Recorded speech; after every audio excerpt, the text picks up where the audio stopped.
Hi, I'm Sonnal Pardiwala, your spiritual coach. I offer spiritual coaching with the help of these cards and energy rituals.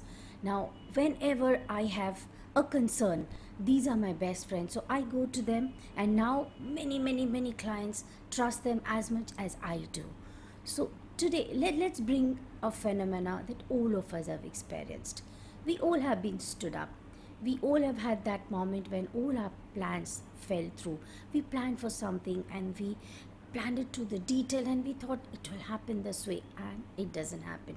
Someone ghosts you. It happened with me in the last week. A guest called up and they said they're going to visit me, and it was almost after a decade I was going to meet them. So we cleaned the house and we were all waiting, halting our schedules in anticipatory connection, and they just ghosted. And that kind of left me with a feeling of disappointment, a feeling of being stood up, little bit of rejection also, and a sense of disappointment. There's a whole fog. For a while I just couldn't think.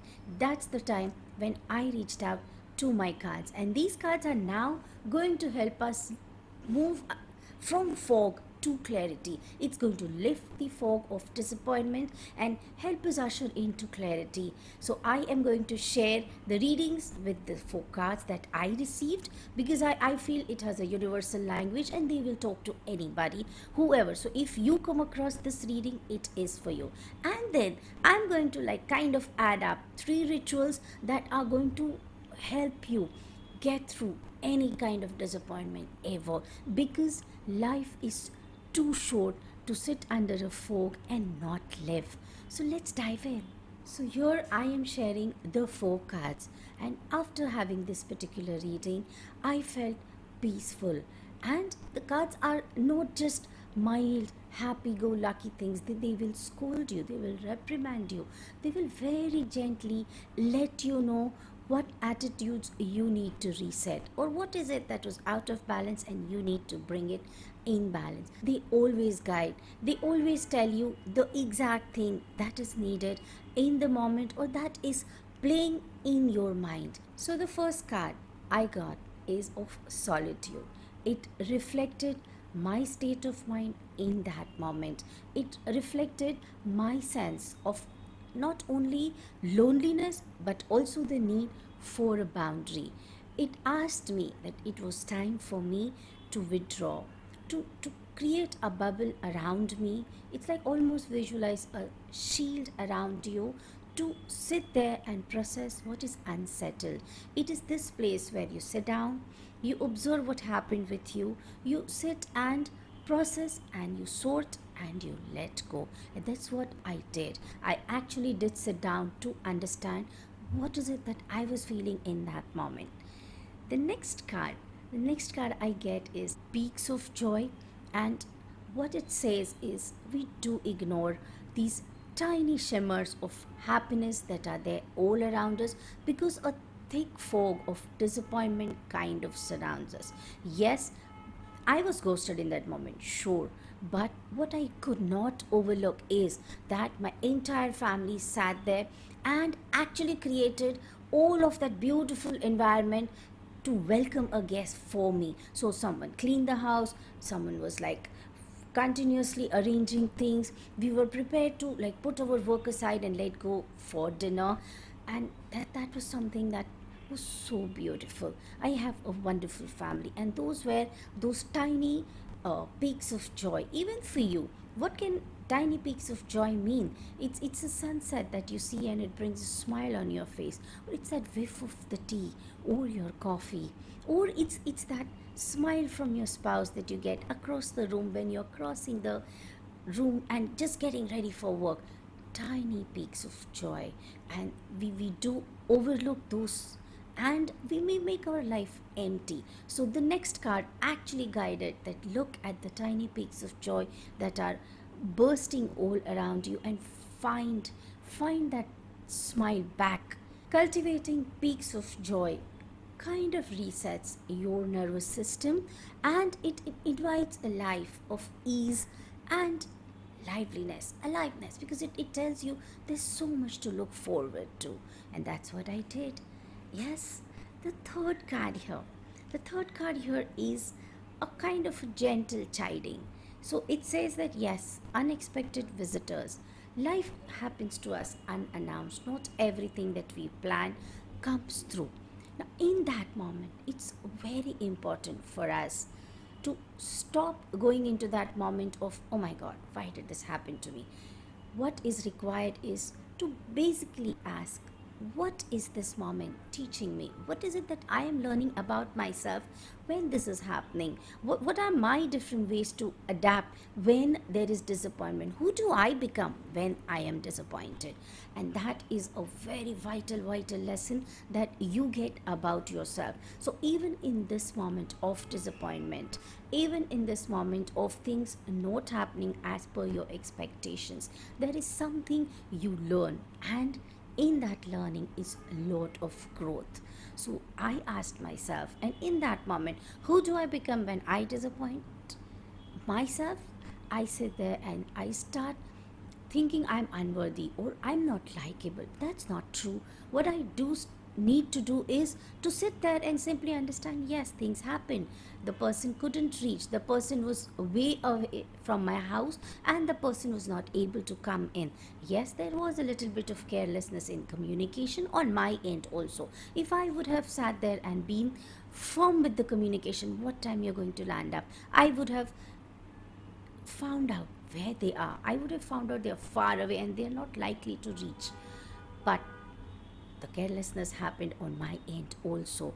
And that is the vital information that I receive about myself. If I lift this fog of disappointment and sit down to learn something about myself.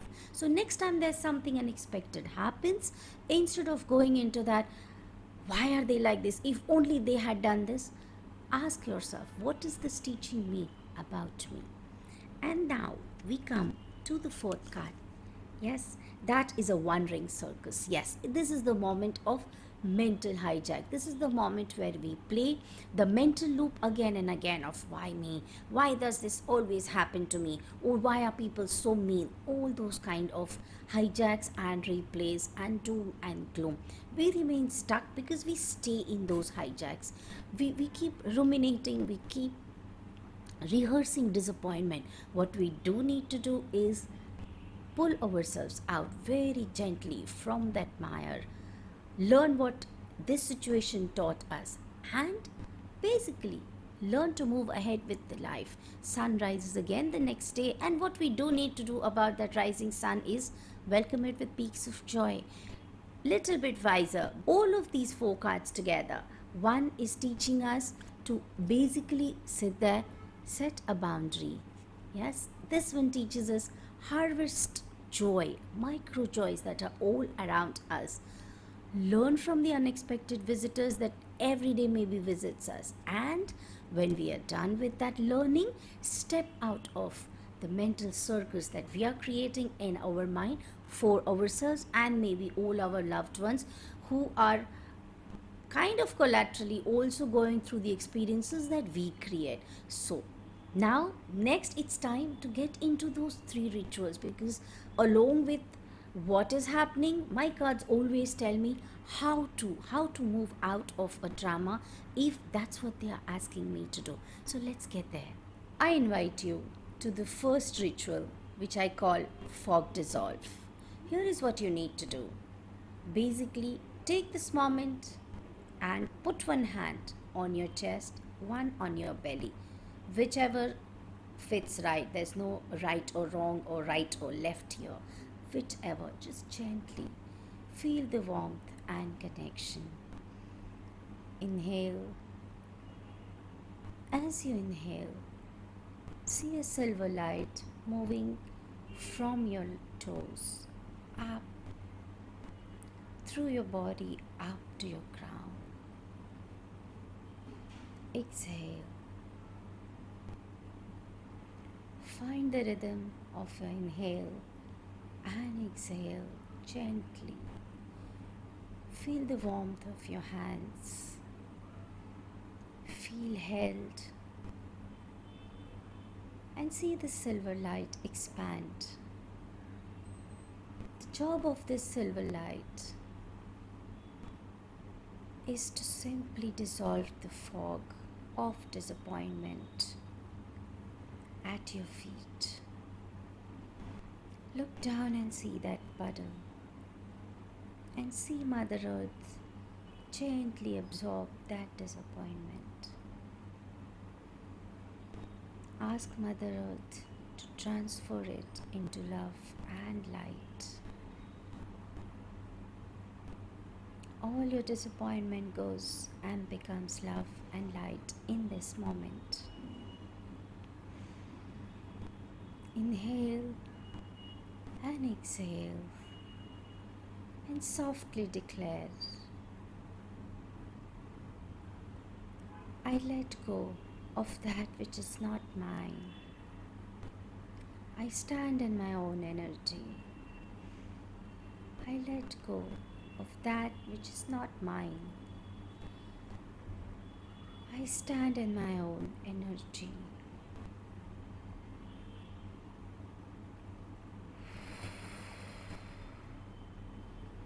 Take a minute to feel the lightness. Gently open your eyes. You've just cleared some mental clutter. You might feel some shift in your body. Take a moment to feel it. Welcome to the second ritual, which I call Joy Seed Micro Journal. Yes, we all lead busy lives, and sometimes my client says they don't have the time to sit down and take elaborate notes. I get it. So here's a tiny thing that you can definitely do. In the evening or whenever you have the time, write 5 micro moments that you have in your life or you notice in the particular day that went past, right? And rate it 1 from present, second electric. I repeat, write down these peaks of moment and rate them in their intensity. 1 is pleasant and 3 is electric, right? And now collect these moments the next day when you are about to start your day. What you do is you sit down and you think about the highly rated moment that you had yesterday or in the morning or whenever it is that you can recollect.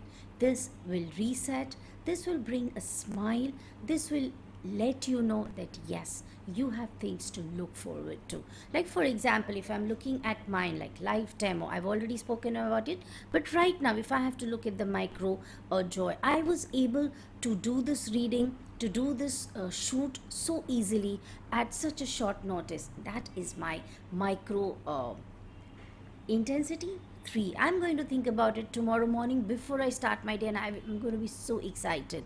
Sometimes my spouse, when he smiles across the room when we are drinking water, that's my, again, a very highly rated pleasant activity. Sometimes when I'm getting up and my body feels very pleasant, that's my pleasant one, and I am happy that yes, I've opened my eyes, I'm alive. And so there are 30,000 things I can do. I will be disappointed in the 20,000 times, but I still have reasons to live. So those are my ways of bringing joy. Just imagine, even if you were to collect just 5 peak joy moments, in 7 days you'll have 35 moments of joy. In 10 days, just keep multiplying, and that will tell you your worth. Your life has so many things that you need to celebrate every day. Third ritual is my favorite. It is I call boundary radiance visualization. Yes, what you need to do is understand boundaries are not walls. They are actually gates that you open and close to protect your space. So what you need to do is here right now, close your eyes just for a few seconds. Yes, and visualize in front of you a golden gate. Picture it however you like. It should be easy to open and close, a very flexible golden gate. And affirm now gently to yourself, I invite respect and presence. I allow only respect and presence to come through. Take that deep breath, and your gate is open to allow respect and presence to come through. And see any fog of resentment, disappointment, swirling out of the gate into the open sky. Yes. And then affirm again. Thank you, boundary. Thank you, peaceful energy. Because as you affirm your boundaries, as you respect your space, as you allow presence that honors you to come inside, that's when you start radiating peaceful energy. And we need to be thankful for this peaceful energy. Gently open your eyes. Next time you see somebody's carelessness, somebody's disrespectfulness creeping in, this is the gate you need to think about and allow respect and presence in, and let the resentment and disappointment go out. Again, remember, boundaries are not walls to create spaces between yourself. It's mostly a gate that opens and closes, that respects and honors your space. You are only and only respecting and honoring yourself. Notice that your instant reaction is always and always to replay hurt. We like to kind of go into that loop, and sometimes we get stuck in the loop. That is the time I have this hope that you understand that whatever strong feelings that you are feeling, they are data. They are data about you. They are not final verdicts. They don't make you essentially a bad person for feeling them. They simply give you some information about yourself. And we've discussed that what does it teach you about you? When these unexpected visitors come in, they are always there to give you data about yourself, right? And I am hoping that with my cards, with these 3 rituals that I have shared with you, you find your way to peace. You can affirm your boundaries, and you can learn more about boundaries and basically go out there and honor yourself and your space through and through. Notice that whenever life doesn't play according to our plans, our default reaction is to go into that mental loop of hurt, rejection, and play that whole tape again and again and again. I'm hoping now you will pick one of the ritual that we've discussed today and apply it, and I'm sure it will bring you back to restoration. It will reset your nervous system. Whenever you feel these big emotions, you're not bad for feeling them. Please understand, they are data. They are not verdicts. They are data about you. So all of these unexpected visitors, when they come with information about you. Who are you as a person? What is this moment teaching you about you? And it also teaches you something about your boundary, about honoring your space. This is what I will allow. This is what I will not allow. This is how I want to be respected. And this is how I am going to offer you respect. So I am also curious. I want to know, out of all of these rituals, which is the one that resonated with you the most? Please subscribe to this channel and feel free to leave a comment with what is it that you liked, or whichever ritual that is something that you are going to try right away.